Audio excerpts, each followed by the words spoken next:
Ladies and gentlemen, we are pleased to begin the second half of our evening and welcome you to the 17th Annual Game Developers Choice Awards. Please welcome the host of the evening, Tim Schaefer.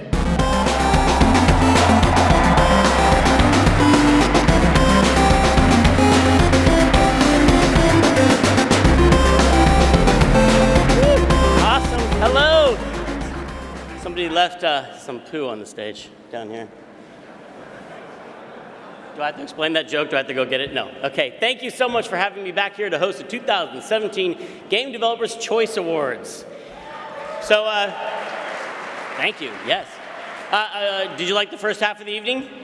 That's right. That's right. That's right. That's right. I said half. It's only half over. Sit down. Wasn't Nina Freeman great? It's awesome. It's awesome. I hope you enjoy the IGF Awards and their celebration of artistic expression and creative integrity, because that's all over now. This is the Choice Awards, snowflakes. Yeah. All we care about now is cold, hard cash. Money, money, money. We don't play if it don't pay. Things are going to be totally different from now on. Instead of celebrating the independent spirit and creativity of games like Hyper Light Drifter and Stardew Valley and Inside, we're going to be at the Choice Awards. We're here to applaud the commercial ambition and monetary success of games like Hyper Light Drifter and Stardew Valley and Inside.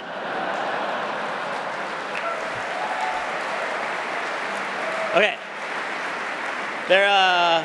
There's some overlap. But trust me, there is a big difference. The sponsorship is really different, some of them. The graphic design is different, right? And you have to sleep with completely different people to win these awards. I'm just kidding. It's always me. But listen, it's important that we maintain two separate awards, mostly because there has to be an award that Fallout and Uncharted don't win. And also, I'm too old to host the other show, so please. Don't worry, we are going to transition you gently out of the Wes Anderson part of the evening into the Bayhem. Sorry. With our most indie-ish award, Best Debut. The nominees in this category got everyone's attention with their very first game from their studio, which is no easy task when you consider that on Steam alone, there were 4,000 games released last year. Since I walked on stage, 200 more have been released, and 20 of them from this room. 5 of them from Vlambeer's table. So, calm down, developers, all right? We're overserved. I'm all funned up. But somehow, these 5 newcomers have managed to rise above all of that and be nominated for this year's Best Debut. Best Debut. Campo Santo, nominated for Firewatch. Jake Rodkin. Sean Vanneman.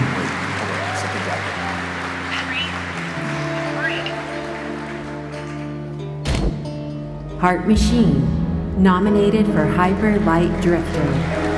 Alex Preston. Bo Blythe. Teddy Diefenbach.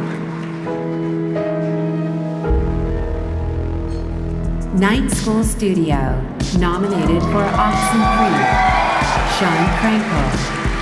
Adam Hines. Bryant Cannon. Heather Gross. Concerned 8, nominated for Stardew Valley. Eric Baroni.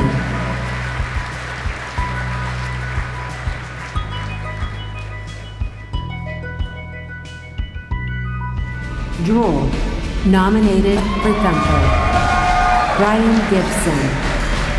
Mark Fleury.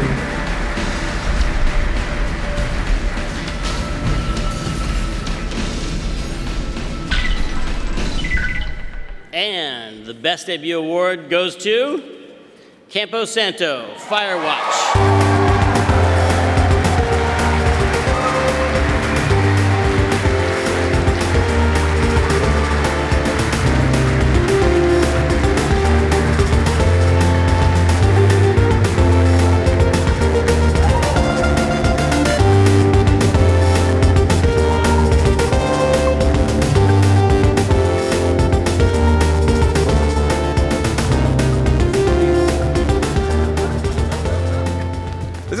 special because everyone is here except Ali, basically, right? Like, why am I? Okay, thank you so much.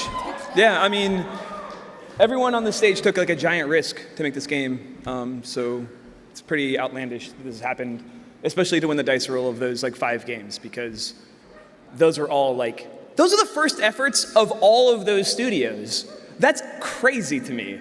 Like, every one of those games is superior. It's like just really amazing. So, what do you say now, guys? Like, thank you so much, I guess. Thank you. It's really amazing. Thank you. Thank you.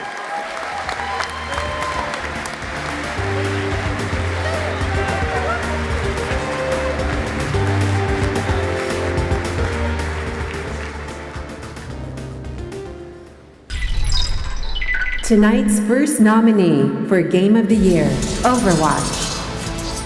Developed by Blizzard Entertainment. The Overwatch development team.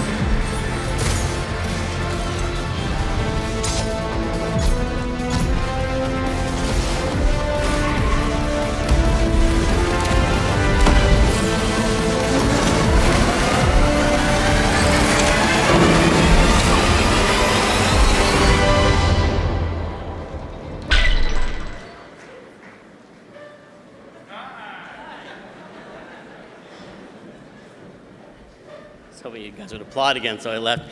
They're telling us it's time to talk about best audio, but I think it's a weird time to time this show to do it. I told them if they want to make it really, this show really accurate and true to game development, they should leave audio until the very end and not give it nearly enough time. Thank you. Thank you. Thank you. But they didn't listen to me, and apparently none of these developers did either, because their audio was so good, he got nominated for this award. Best Audio. Battlefield 1. Developed by EA Dice. Published by Electronic Arts. Bensei Peor.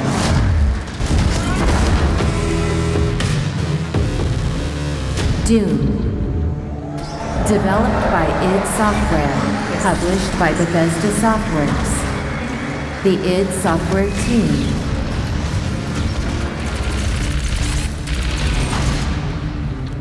Inside. Developed by Playdead.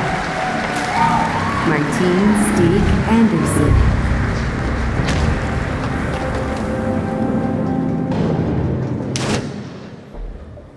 Overwatch. Developed by Blizzard Entertainment. The Overwatch development team.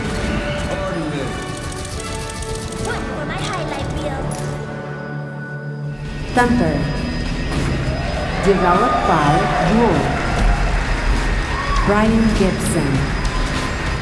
Mark Fleury.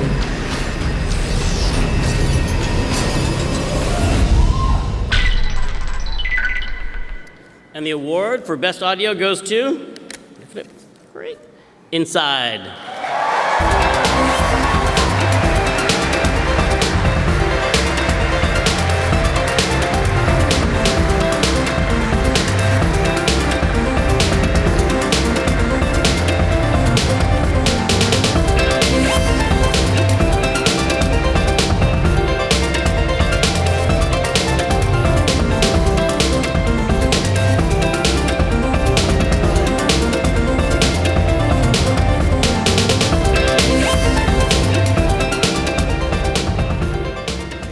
Thanks a lot.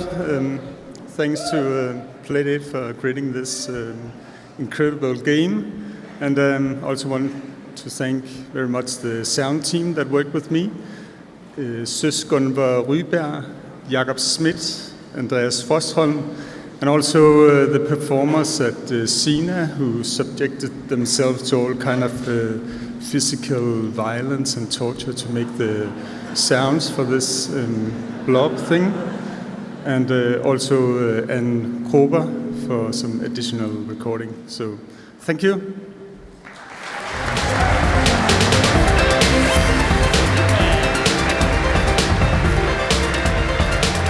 Wait, hold on. It's time for the Innovation Award. You'll notice this is the only award without the word best in front of it. It's not called Best Innovation, and it's just the Innovation Award. we're just not willing to take a side just yet. We'll admit these are innovations, but they're so ahead of their time, only history will tell us if they're really good for society or not. Sort of like splitting the atom or allowing blue hairs on Mies. It's risky. But when you're really innovating, you can't avoid risk. Risk and innovation go hand in hand, especially when they're going down the stairs, because innovation's afraid of stairs. Thank you. If you're watching this on Twitch, I want to point out, the audience is not mic'd, so you might think, wow, when he makes a joke, they're really quiet. I just want you to know at home, they're actually often booing. It's very loud, so you're missing out on that. So for better or for worse, here are the nominees for this year's Innovation Award. Innovation Award. Inside. Developed by Playdead. The Inside Development Team.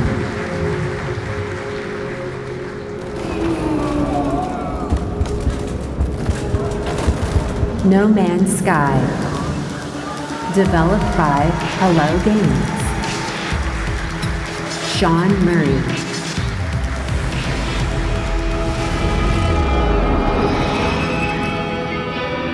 Firewatch.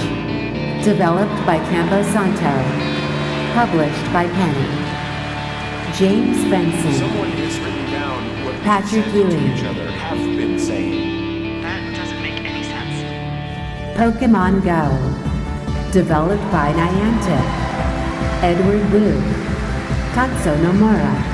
Dennis Wang.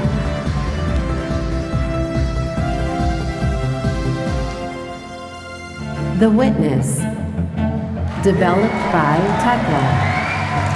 The Tekla Development Team.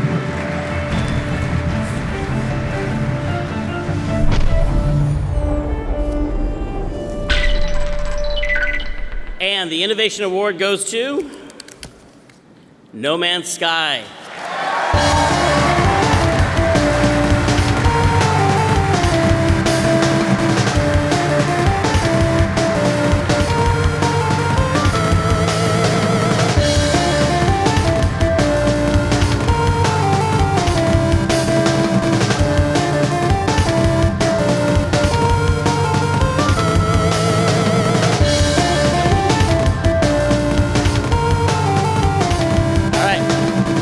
This lovely trophy going once.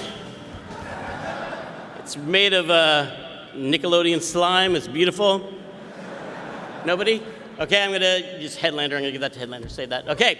No, I'm gonna accept this on the behalf of Hello Games, and congratulations to them. And now I'm gonna walk off stage like I planned that whole thing.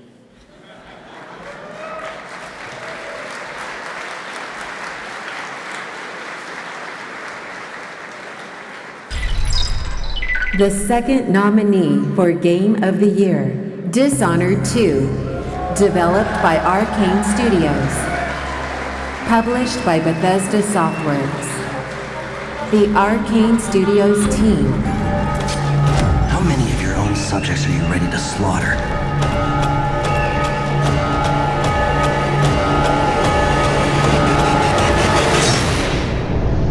We'll be face to face soon. Delilah.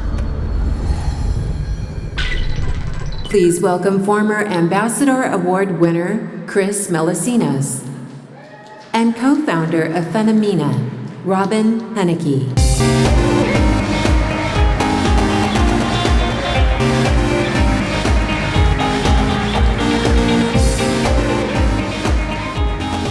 Phenomena. And we're gonna lean in here for the Yeah, we're gonna do thing, this. So, the dawn of video games, born from the collision of art and science, found their initial spark in the computer labs of educational institutions like MIT, the University of Illinois, and Essex University.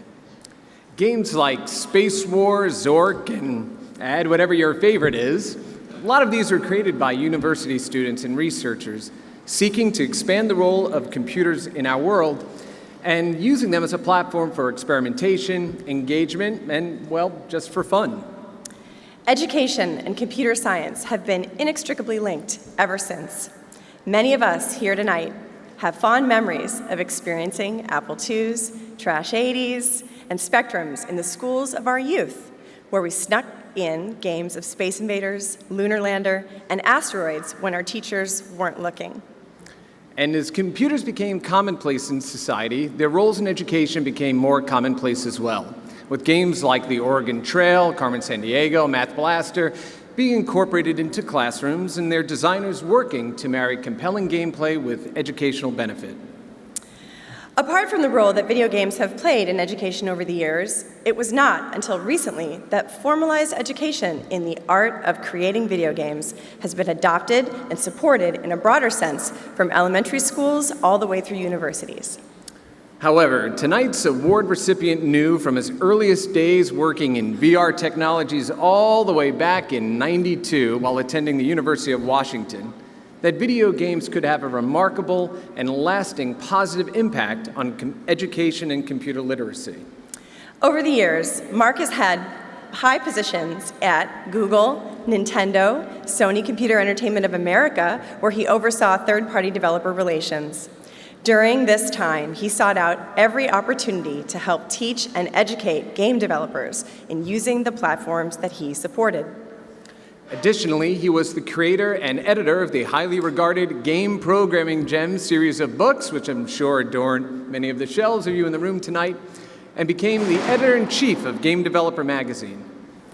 His longtime pursuit of using video games as a driving force in education found him leaving the video game industry and taking his passion and knowledge of games and their potential all the way to Washington, D.C. In 2013, he was appointed to the position of Senior Advisor for Digital Media at the White House Office of Science and Technology Policy, started under President Barack Obama's tenure. Obama! Man, we miss you. It was here that he helped to inform and guide the administration in understanding how video games could be a positive force to improve education and engagement around the world in civics, healthcare, STEM, and coding as a literacy. Under his direction, he created and coordinated and hosted the very first game jam ever held at the White House. This historic event, right? You can applaud for that. That's awesome, please. This historic event saw more than 100 game developers from around the world gather in Washington and spent 48 hours creating more than 20 games that covered educational topics that ranged from understanding the election system to evolution to the impact of global warming. Since leaving his post at the White House, Mark has continued to be an advocate of the power that video games have as an educational force. His membership in the board of directors of Games for Change, Seattle's Community Technology Advisory Board, and is creating and publishing the weekly and essential Level Up report, which brings together the greatest stories and links from across games, education, and technology. But most importantly, his efforts have forever changed the trajectory of video games in their role in government, civics, and education. So tonight, we celebrate Mark for his tireless and inspiring leadership as a teacher and educator of video game developers, as an advocate for the power that video games possess to transform education, and for his lasting impact that help video games achieve a broader and deeper place in our world. And with that, the Game Developers' Choice Awards would like to welcome to the stage the recipient of this year's Ambassador Award and our great friend, Mark DeLaura.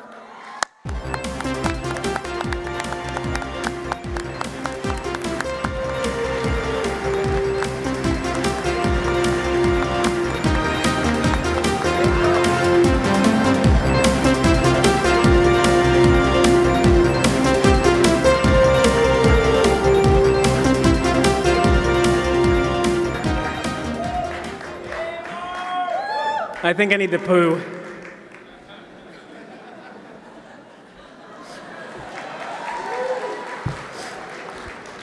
People who knew me at the White House knew I was the guy with the big, fat, full-size Pikachu at my desk. So this seems appropriate somehow. So thanks, Robin, and thanks, Chris, my dear friends, and thanks to you all and to GDC for this honor. I'm extremely grateful to be recognized for representing this art form that I love so much. Allow me to, in turn, recognize and honor my fellow White House advisors, Constance Steinkuhler and Eric Martin, who may be here. If you are, please stand up and wave your arms. I don't know if they're here or not. Okay, well, the three of us worked in the Obama White House over the course of about 5.5 years, passing the torch from one to the other to do games. Thank you guys for your passion for games, for being unreasonable and being relentless. We all were able to work with this amazing group of collaborators from government agencies that we call the Federal Games Guild. They did the hard work at the agencies of making games a tool useful for their own needs. Thank you, FGGers, for your partnership and your ongoing work. Let me also, while I'm here, recognize the ESA, particularly Mike Gallagher and Eric Huey. The ESA represents the game industry to people in Washington, D.C. on a day-to-day basis, and we don't hear enough about their hard work. Thank you guys for all that you do for the game industry.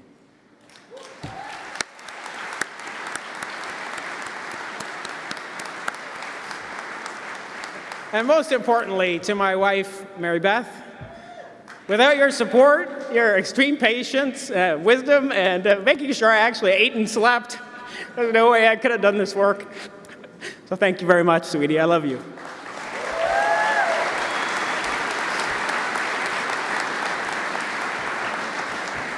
But these people, all of these people, they feel like a big family to me, and I've always been struck by the extent to which the game industry feels like a big family, right?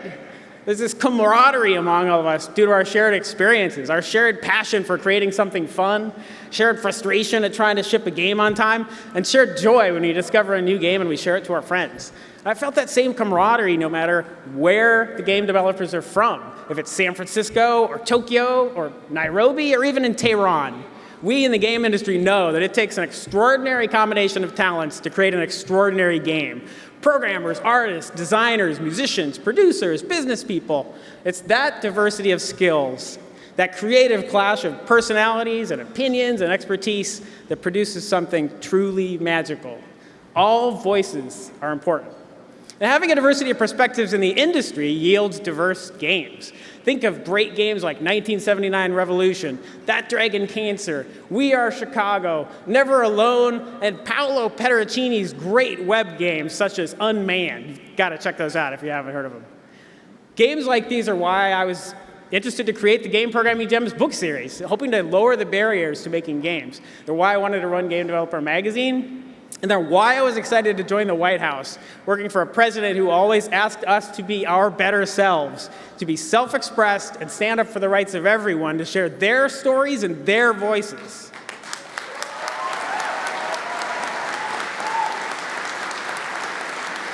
And of course, that includes the voices of women, gay and transgender individuals, underrepresented minorities, veterans, the elderly, the homeless, and of course, immigrants and refugees.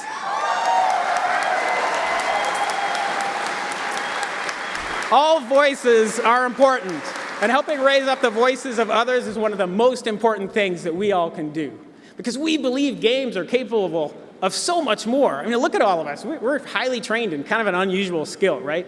We make entertaining, engaging, and yes, educational digital experiences. But now with billions of people carrying a smartphone around in their pocket, that skill is extremely valuable. Yet so many of us are building our next shooter, our next 4X, our next Match 3, and those are great games. We love those games, right? Billions of people love those games bigly. Nobody loves them more than I do. It's true. But if we think that games can be more, can do more, and have a broader impact, and we've seen some great examples of that, isn't it incumbent upon all of us in this room to drive that? If we don't stand up for the rights of others, we'll never hear their voices. And if we don't make games easier to build, we'll never see the amazing innovation of people using them in new ways. If we don't start by using our own voice, how can we possibly show others the way? We've got to put our own hearts out there, our own passions out there, and take risks. These are difficult times for many. We have unique skills that we can use to help. And how are you using your superpowers, making games, to share with the world your perspective? How are you taking risks to use games in new ways? And how are you helping raise the voices of others? If you do that, you will change things. You will change the world through games. So please, we need your expertise. We need your voice. Start today. Thank you very much.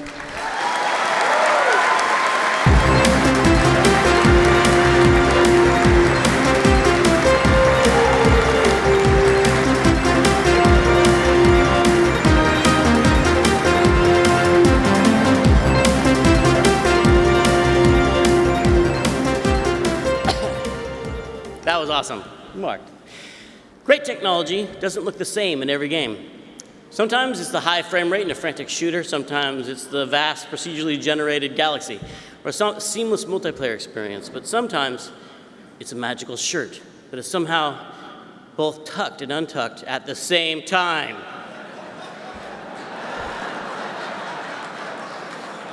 Yeah, that's right. The half tuck is up for an award tonight. And rightly so. Yeah, I'm not letting this go, guys. Nathan Drake's shirt is in two places at once. It's a Schrodinger's cat of shirts. It's a quantum jersey, a citizen of two nations sharing a common language of pants. What other game lets you go in and out of a character's pants? Don't answer that. Just send me a link. Let's check out the nominees for the Best Technology Award. Best Technology. Battlefield 1. Developed by EA Dice. Published by Electronic Arts. Vidar Nygren.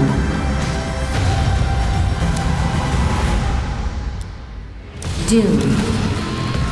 Developed by id Software. Published by Bethesda Softworks. The id Software team.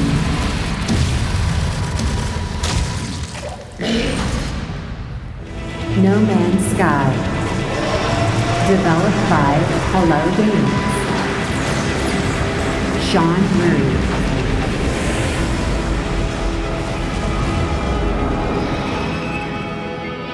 Overwatch.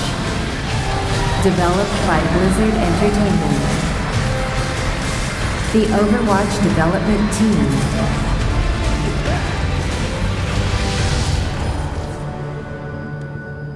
Uncharted 4, A Thief's End. Developed by Naughty Dog. Published by Sony Interactive Entertainment. The Naughty Dog team.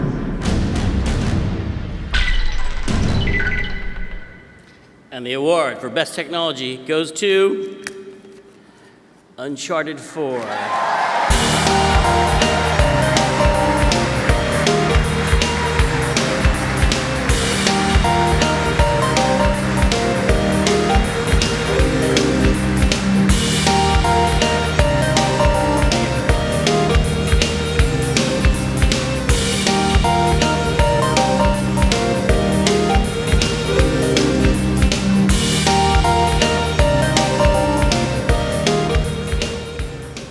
Thank you, everyone, for allowing us to bring you the half tuck.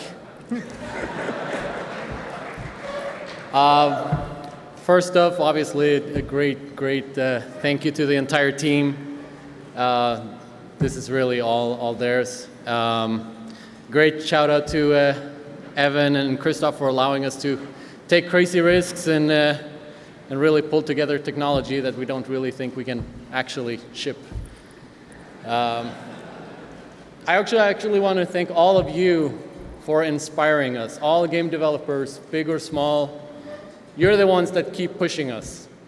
Every day, that's why we got into the industry, that's why we're here. Thank you.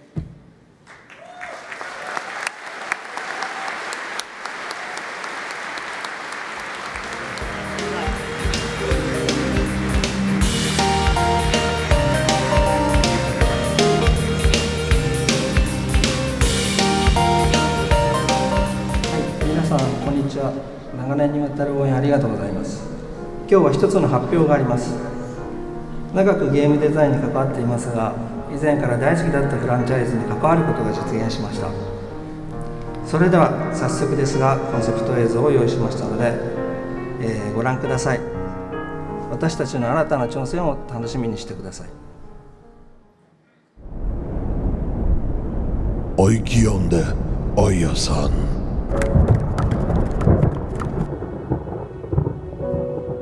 Jose Biangankian. Kiambiande. Siasama. Tokyo Zemira Damyagabe. Asamara Yagi Trizamanyaka.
Josie akamfanya Uyoko Sima da Super Bowl da ya.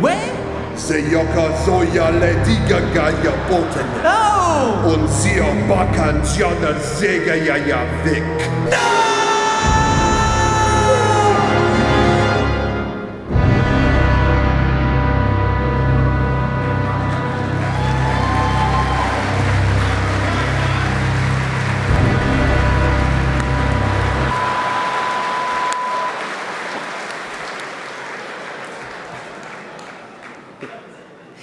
I would like to introduce a brand new category to the Choice Awards. For the first time ever, we are going to be awarding Best VR AR, or as it'll surely come to be known, Best RAR Award.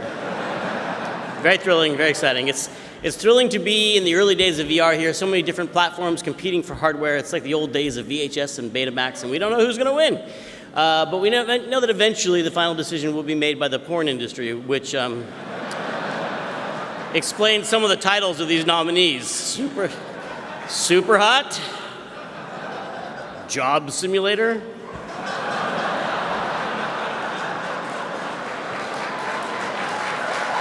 yeah, it makes you think. Pokemon? No, maybe that last one's only sexy to me. Before we roll this, hold on, I know it's motion sickness is a solved problem, but just, okay, roll it. This is a rented tux. Best VR AR game. Fantastic Contraption. Developed by Northway Games and Radio Games. The Fantastic Contraption team.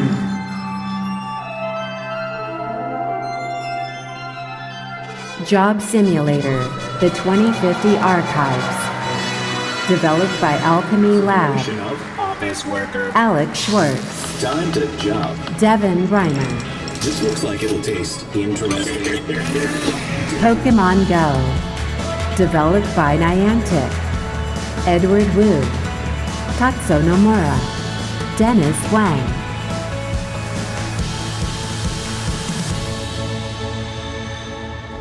Res Infinite. Developed by Monstars and Resonance. Published by Enhanced Games. Tetsuya Mizuguchi. Osamu Kodera. Takashi Ishihara. Super Hot VR. Developed by Super Hot Team. Piotr Iwaniki. Cezary Skoropka. Tomasz Kaczmarczyk.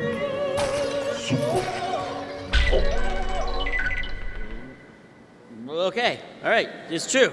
Good VR doesn't make you sick. All right, don't need that anymore. The best VR AR award goes to Job Simulator.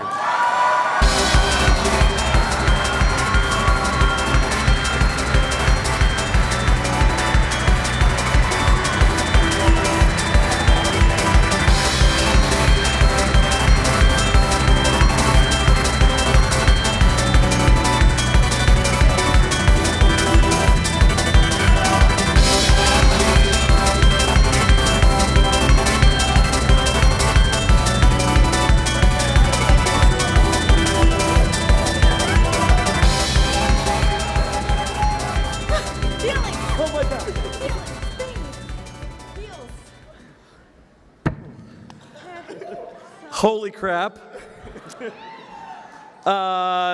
Thank you so much, everybody, for this. We have to thank all of the platforms that we launched on, the 923 platforms that we launched on, all of the people back at home, the team, everyone behind me on the team, everyone back at home on the team, everyone in the back on the team. Amazing work that went into this from everybody. Oh my God, Devin, say something. When we set out to build Job Simulator, one of the big goals was to build a VR game that could be played by everyone. So this award means a lot to us. Yes. Yes. Yeah. Anyone else? Thanks. Thank you. Thanks. VR. Thank you.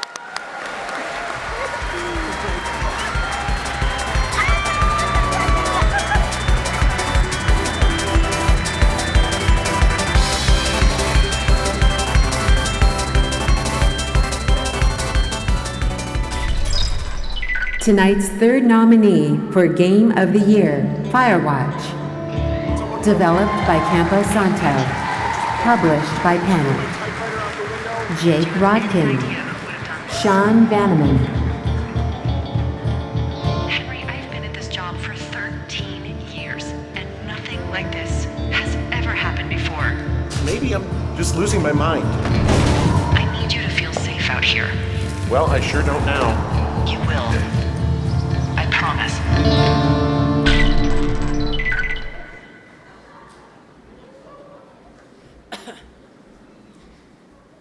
Visuals matter, obviously. I mean, that's why they hire me to host these awards. And that's why they put in my contract that I had to lose 50 pounds to host them. But you know what? Believe it or not, I didn't do it. Because I accept my body the way it is. And you know how I came into this body acceptance? By playing video games. That's right. I saw a character in a game that was important and powerful, and it looked like me just the way I am. That game was Inside. Let's check out these nominees for Best Visual Art. Best Visual Art. Inside. Developed by Playdead. The Inside Development Team.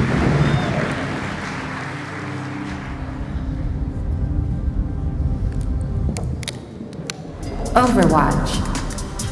Developed by Blizzard Entertainment. The Overwatch Development Team.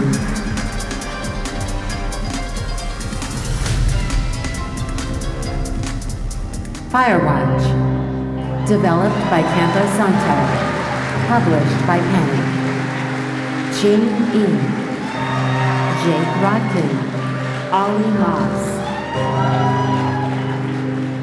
The Last Guardian. Developed by Japan Studio. Published by Sony Interactive Entertainment. Fumito Ueda. Uncharted 4, A Thief's End. Developed by Naughty Dog. Published by Sony Interactive Entertainment. The Naughty Dog team. And the Best Visual Art Award goes to Inside.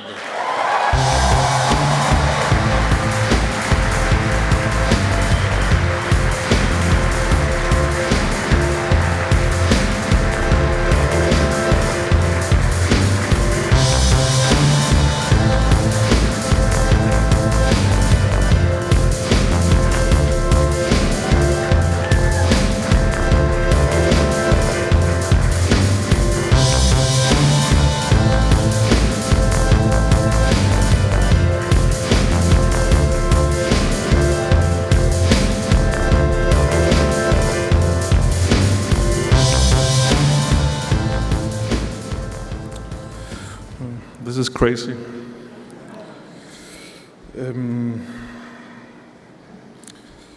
This is for Morten and Jeremy and Merrick back home in Copenhagen. So, thank you.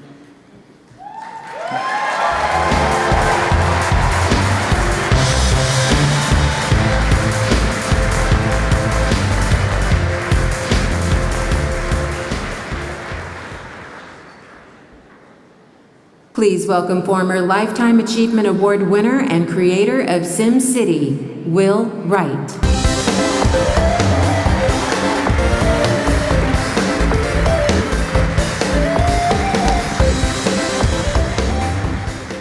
Good evening. I'm delighted to be presenting this year's Pioneer Award to a person I've known for over 30 years. Jordan and I first met at Broderbund Software back in the mid-'80s, and he started developing games when he was still in high school in Chappaqua, New York. He developed his first game while a student at Yale University, which became Karateka. And I remember the first time I saw Karateka, it just kind of blew me away. You know, he made a few little pixels on the screen kind of come to life. And I winced every time this like little character got chopped up by saws and stuff like that, you know. But it was an amazing game, and the fluid animation and cinematic storytelling of Karateka made it an instant hit for Broderbund Software back in 1984 when it was released. Later, he took those same techniques and developed Prince of Persia, released on the Apple II in 1989. And again, like an instant bestseller. And these games have had a continuing influence on the action genre, and they're just kind of amazing examples of kind of what you can do with limited resources on a computer. After that, he did his follow-up game in 1997, The Last Express, which to this day remains one of the most unique, artistic, and ambitious titles of narrative storytelling on a computer. After that, working with Ubisoft, Jordan developed Prince of Persia: Sands of Time, which later was developed into a Hollywood major motion picture and became a huge global franchise, selling over 20 million units. And today, Jordan is still working on writing and game projects, and I'd like you all to help me welcome Jordan to the stage to receive this year's Game Developers' Choice Pioneer Award.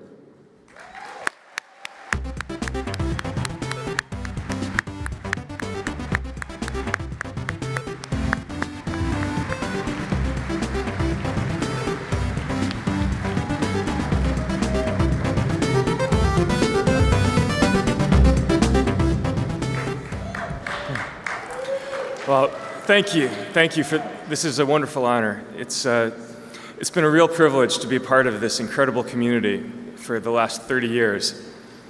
I'd like to thank all the teams that I've been lucky enough to work with at Broderbund, at Smoking Car, at Ubisoft, and so many people whose work has inspired me and who I've learned from, many of you in this room. Creative work happens when a community creates the special conditions that support it. I got started programming thanks to a few friends in high school who knew more about it than I did. And IBM's Thomas J. Watson Research Center that opened their doors and let a bunch of kids come in and use their computers after hours so we could learn from each other. It's that generosity and sharing, the same spirit in which Steve Wozniak built the Apple II. To me, that is the pioneer spirit. And it's one of the things that I appreciate the most about this community. I felt it when I went to my first GDC in 1989 in Sunnyvale. I know it was 1989 because I checked my journals. I felt it then, and I feel it now in this room. These are still the pioneer days. As we struggle to create magic with our new state-of-the-art tools, which in a few years will seem as quaint and nostalgic as the Apple II mini assembler. As we share our ideas and our passion for games in our community, which has become truly global and international. Even when borders and political regimes separate us, we come together. In the 80s, those 8-bit days were also the days of the Cold War and the Iron Curtain, and we bridged it with floppy disks. Today we have the internet. We're a community of pioneers. We're good at overcoming barriers. And I think, the longer I do this, more and more I think that games are valuable because our passion to play them and create them is something that brings us together. So it's really been an honor to share this journey so far with all of you, and I'm really excited for what we're going to create together in the next couple of decades. Thank you.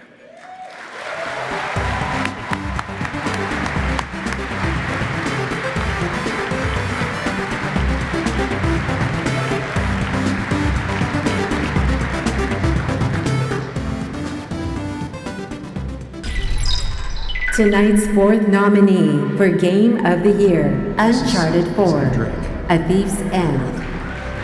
Developed by Naughty Dog. Published by Sony Interactive Entertainment. The Naughty Dog team. How did you find me anyway? Oh, easy. Just follow the sound of gunfire.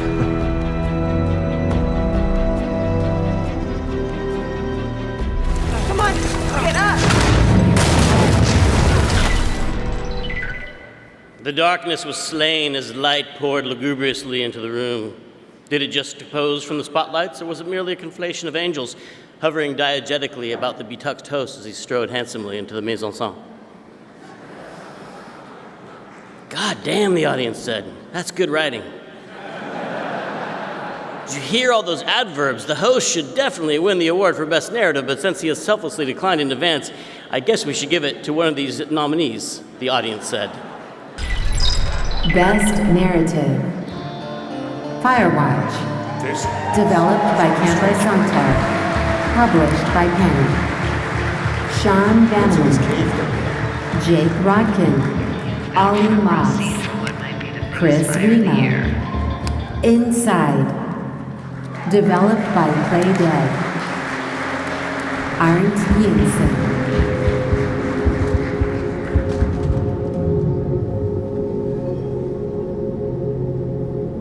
Oxenfree.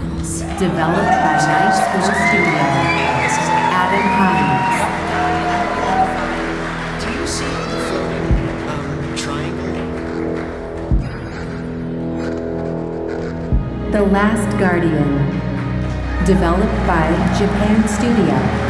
Published by Sony Interactive Entertainment. Fumito Ueda. Uncharted 4, A Thief's End.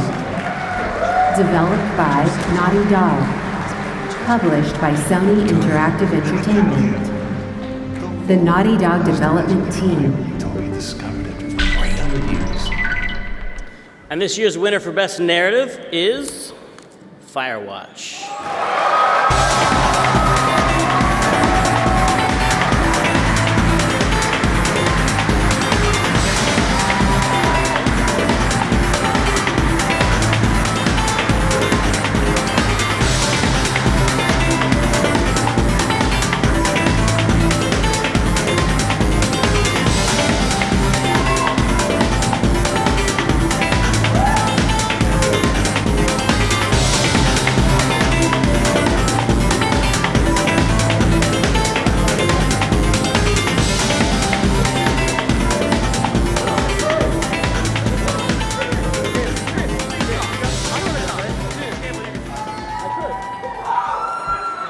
Thank you for this.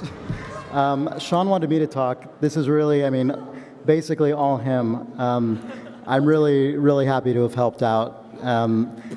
Firewatch was a total team effort. We really wanted to make something human and real, and that's really all we tried to do. And thank you for letting us all be part of it. Rich and Sissy couldn't be here tonight, but obviously this wouldn't exist without them. So thank you very much, Rich and Sissy, as well. Yes!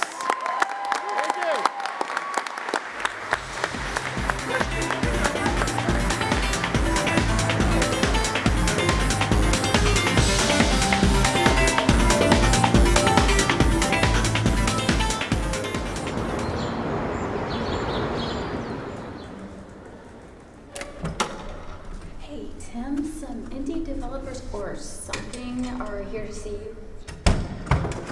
Look, we got. Hey! Wow! Tim Sweeney! So good to meet you! Unreal Engine 1, genius! Unreal Engine 2, even better. And then Unreal Engine 3. Don't even get me started. Only to be followed up with Unreal Engine 4! Best one yet, by the way. We've got a new product right up your alley. It's gonna blow your mind. Yeah. Is it Unreal Engine 5?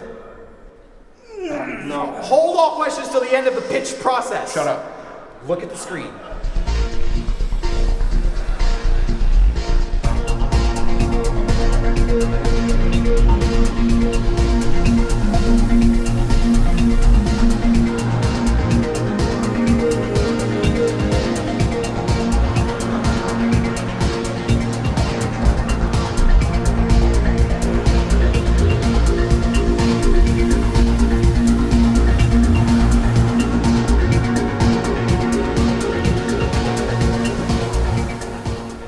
Completely sold that that's running in real time. Can we get another game demo? Another game? Yeah, I do have that. It's in my car. So hold on 1 second. I will get that for you. Do not go anywhere.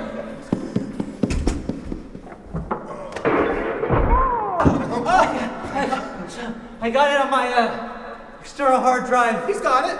This demo is kind of like a GTA type thing. Hey! Dude. Can I see the actual code for this? Oh, yeah, Tim, Sweeney, Todd, whatever. I got the code. He's got the code. He's got the code. Tim's gonna look at our code. What an honor. Oh, is that what you see? Oh, I don't even see the code anymore. I just see blonde, brunette, redhead. That's also the Matrix. Okay, forget it. Jeez, get into the nuts and bolts of it, why don't you? Man. Fine, show me another game. You caught it! We were saving our best example for last. Look at the TV. We, programmed this meeting. Oh, shit. What are you doing? Shit. Oh, Tim, you're programming us on the fly! Man, this guy's good! All right, so, budget. Let's talk money. How much you want to pay for this? I will pay you $20 to leave this office and never come back again.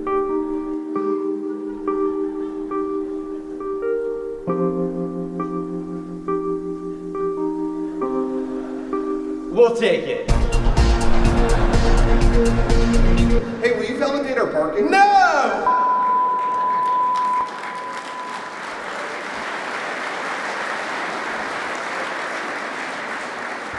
There is no surefire way to get to a great design, no one way. There are many paths you can take. You can test your wits or maybe try to be sneaky about it, but we spent most of our budget on the combat path, so don't waste your time crawling through all those events. You might miss all the good stuff. Speaking of the good stuff, let's check out these nominees.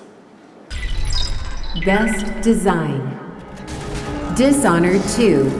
Developed by Arcane Studios. Published by Bethesda Softworks. The Arcane Studios team. Doom. Developed by id Software. Published by Bethesda Softworks. The id Software team.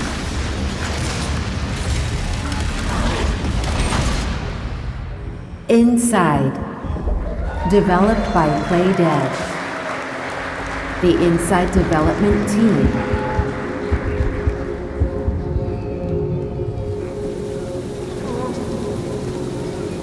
Overwatch.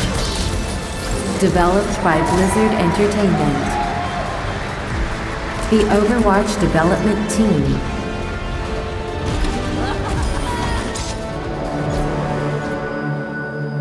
The Witness.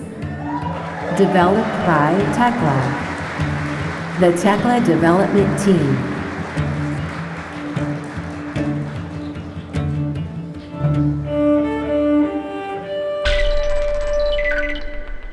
And the award for Best Design goes to Overwatch.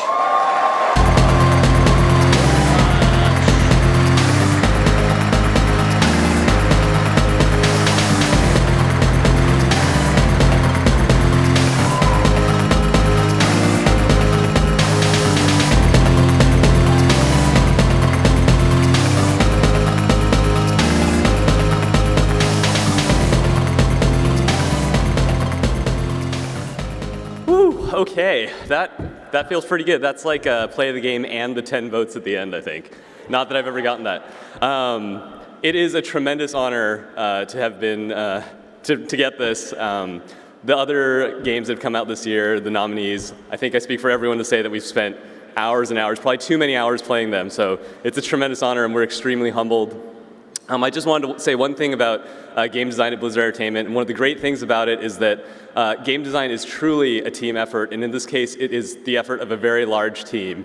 We could not, make this happen. We couldn't have made Overwatch without the support of amazing artists, sound designers, engineers, quality assurance producers, and even more, all of whom have these amazing design sensibilities that help us do our job. So thank you to all of you for everything you've done, and thank you.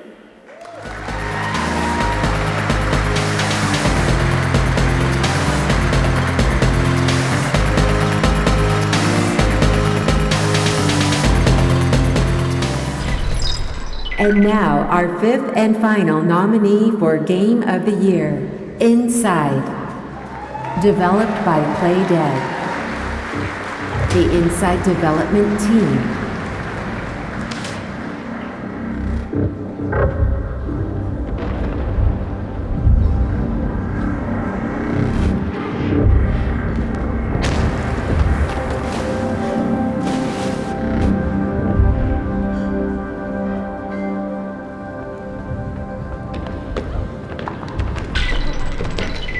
All Our next category is Best Mobile and Handheld Game. 2 of the nominated games are Pokemon, which means Pokemon might split the vote. Could be very bad for them. I mean, maybe Shuckle could do a power split, but not to level 45, am I right? My highly paid consultant told me that millennials would love that joke, and now I see why Hillary fired them. So let's check out the nominees. Best Mobile Handheld Game, Clash Royale. Developed by Supercell. Stefan and Blanc.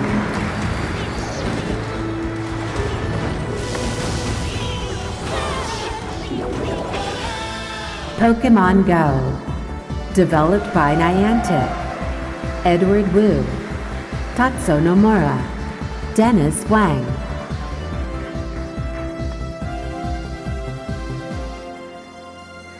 Pokemon Sun and Pokemon Moon.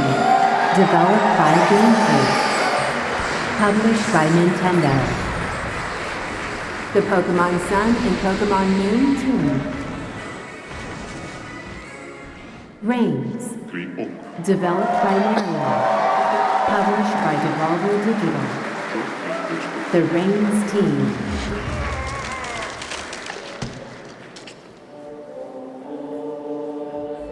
Super Mario Run. Developed by Nintendo EPD. Published by Nintendo. The Super Mario Run team.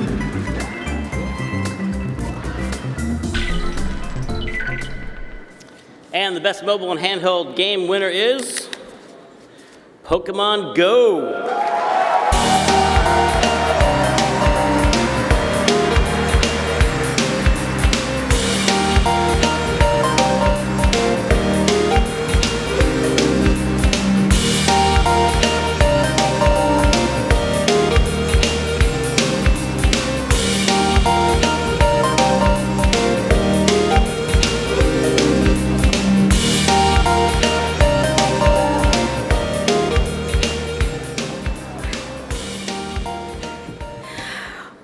Wow, hello. There's a lot of people here. I want to say thank you to our Pokemon Go players and fans, and to our Ingress players and fans who have supported us. Who get up and go every day. Thank you so much. We at Niantic, we appreciate it so much. And thank you to our fellow colleagues at Niantic and Pokemon Company. My phone keeps falling asleep, sorry. And for all their dedication and hard work. And thank you to all who voted standing in this room with so much incredible talent. It's really an honor and a humbling experience to be here. So thank you all very much.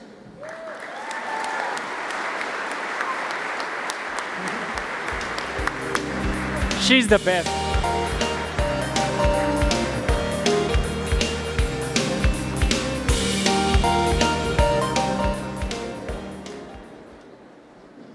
Please welcome to the stage previous Lifetime Achievement Award winner and CTO of Oculus, John Carmack.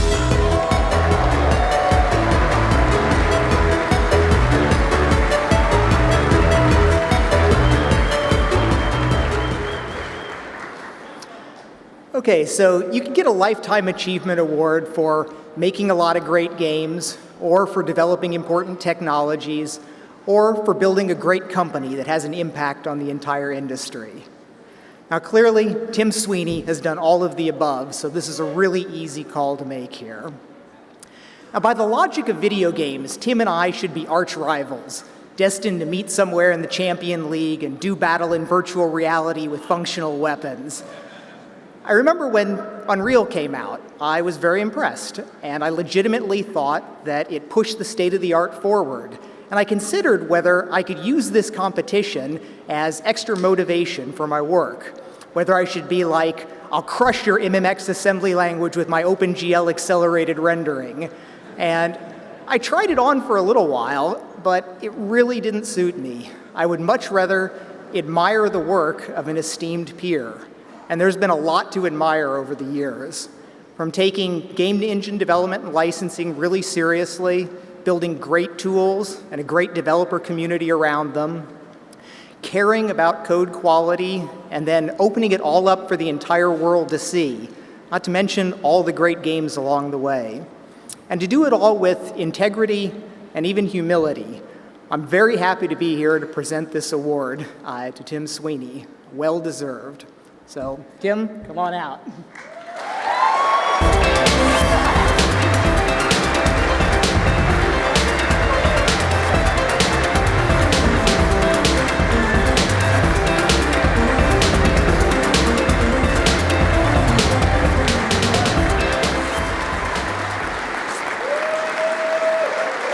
All right.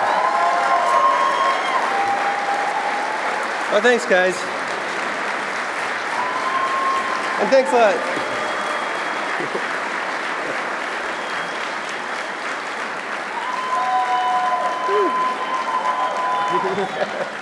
And thanks a lot, John. You know, this really means a lot coming from you.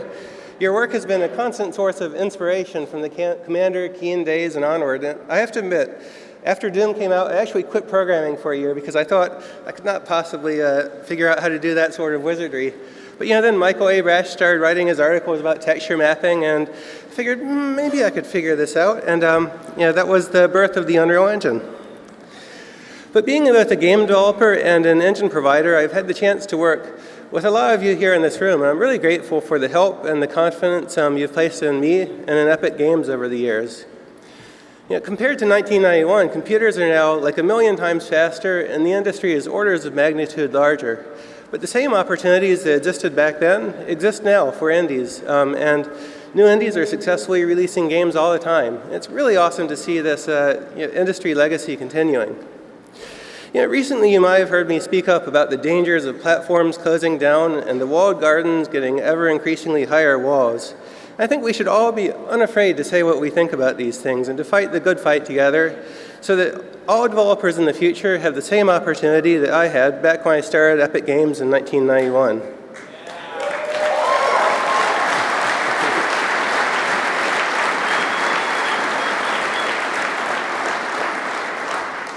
I think this is really just the beginning. I think the next 10 years of game development are going to see more innovation and more excitement than any time in the past, and I look forward to continuing to be a part of it. So thanks to all of you, and thanks to the many people at Epic Games who have worked so hard to accomplish great things together. Thanks, John.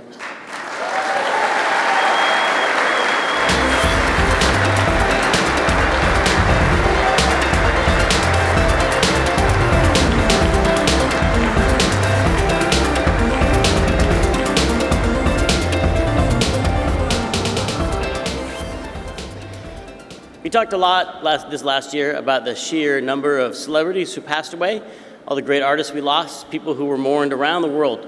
But there were some equally brilliant folks last year who we lost. People who, even though they weren't as well known to the world at large, here in the games industry, they meant a lot to us. Maybe we worked side by side with them, or maybe we never met them, but their work made our work possible. We love them and we miss them, so let's take a moment to be grateful to them and remember them and be grateful for all they gave us.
Okay, show of hands. Who voted in this year's Audience Award category? Right, you're responsible for this next one. Put your hands down. Now raise your hand if you had no idea there was an Audience Award. Right, okay. Participate. There, it's on the web page. It's okay. Ask someone who had their hand up before, and next year you can vote twice. For now, let's see who your smarter friend voted for.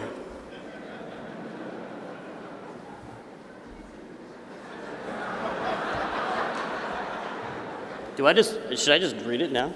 That's right, there's no nominees. That's crazy. Why would that happen? Good thing I practice my deep knee bends. And the winner of the Audience Award is Battlefield 1.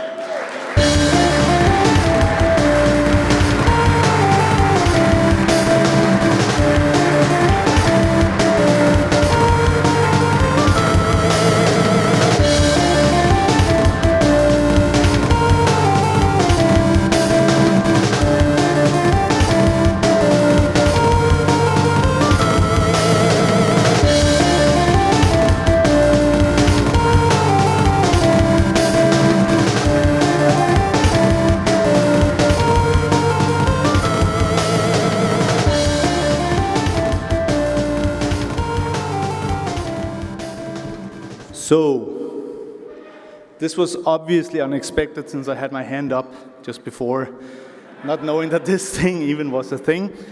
But obviously this is amazing, and we were all very confused and very surprised and very happy about this.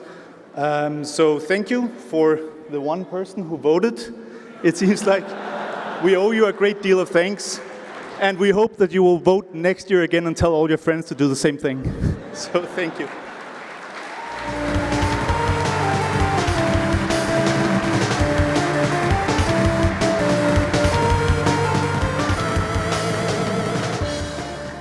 Holy cow. It is now time to recognize the best game of last year. And you know why? Because everything else about last year sucked. That's right. Video games are the only thing about 2016 that didn't completely blow, so if your back hurts, congratulations, game developers. That's because you were carrying the hopes and dreams of the entire world on your shoulders. So, of all the 4,000 reasons not to hate last year, here are the 5 nominated for Game of the Year. Game of the Year. Dishonored 2.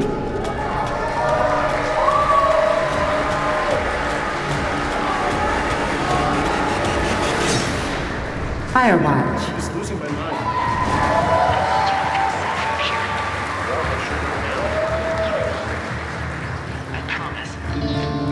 Inside.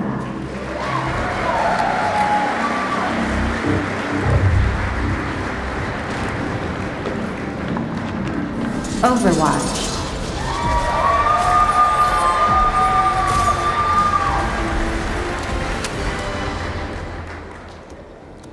Uncharted 4, A Thief's End.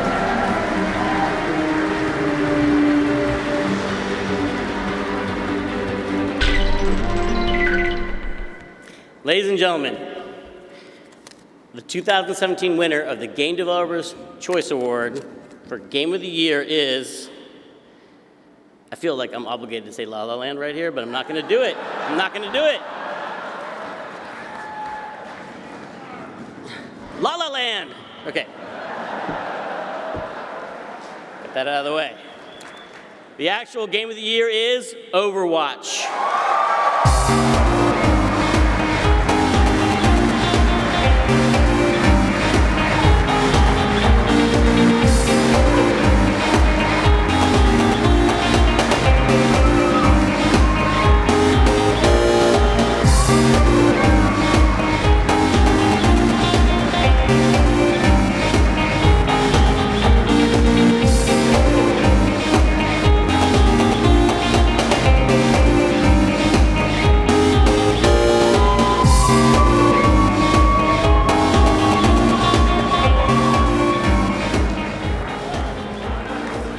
Wow.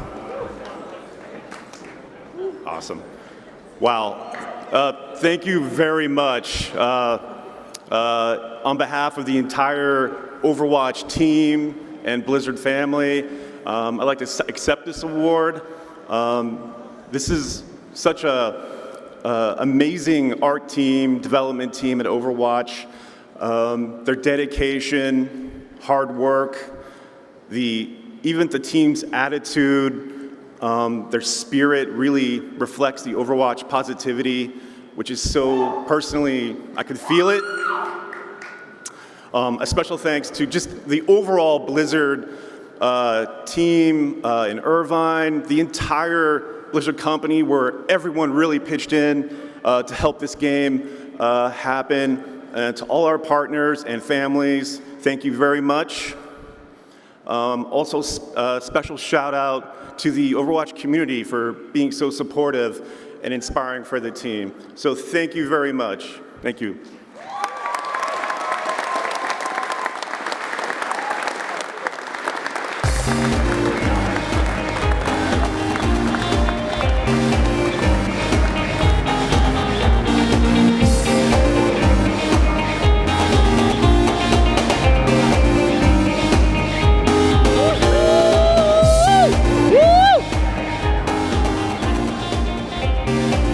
Time of the night when the host puts the poo in the bucket, it's time to go home. I don't even know what that means. That is our show, everybody. Thank you so much. I had a great time hosting. Congratulations to all the winners and all the nominees. Big thanks to Megan and Simon and the crew backstage and on the board and everyone who helps put this show together. And let's have a special hand for the amazing CAs who volunteer their time and keep GDC moving. That's what the host was. It's been an honor to be your host. Thank you for coming and good night.